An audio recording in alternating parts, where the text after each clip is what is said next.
Hello বন্ধুরা, ঘরে বাইরে সায়ন্তিকার কিচেনে তোমাদের স্বাগতম জানাই।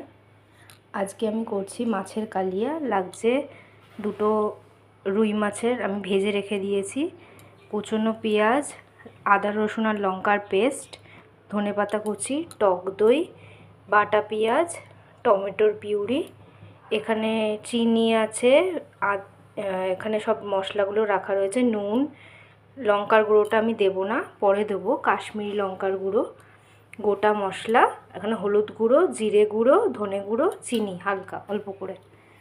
এখন আমরা তেল দিয়ে দিয়েছি, তেলটা গরম হয়ে গেছে কড়াইতে। প্রথমে দিয়ে দেবো হচ্ছে গোটা মশলাগুলো।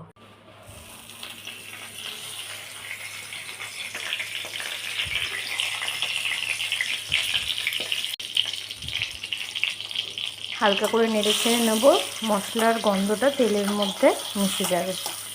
দিয়ে দেবো একটা শুকনো লঙ্কা। এবারে দিয়ে দেবো কুচনো পেঁয়াজ। সামান্য নাড়াচাড়া করে বাদামি করে ভেজে নেব পেঁয়াজ কুচিটাকে। তারপরে আমরা দিয়ে দেবো পেঁয়াজ বাটা। আমরা সব রকম গুঁড়ো মশলা দিয়ে দিয়েছি। একটু ভাজা ভাজা হয়ে আসলে দিয়ে দেবো হচ্ছে টমেটোর পিউরি। দিয়ে দিচ্ছি টমেটো পিউরি। যতক্ষণ না তেল ছাড়ছে ততক্ষণ নাড়তে থাকবে। দিয়ে দেবো আদা রসুন আর লঙ্কার পেস্ট। আমি টক দইটা দিয়ে দিয়েছি। মশলাগুলো হয়ে এসেছে।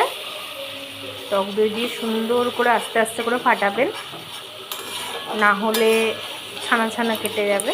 আস্তে আস্তে করে নাড়াবেন। এখন মশলাটা পুরো মাখামাখি হয়ে গেছে, কষানো হয়ে গেছে আমাদের। এবার আস্তে আস্তে করে আমরা মাছটা দিয়ে দেবো। একটু জল দেব। আমাদের ঝোলটা ফুটে গেছে। এখন আমরা দিয়ে দেবো মাছ দুটো। লাস্টে আমরা ধনেপাতা ছড়িয়ে রান্নাটা শেষ করব। বাই।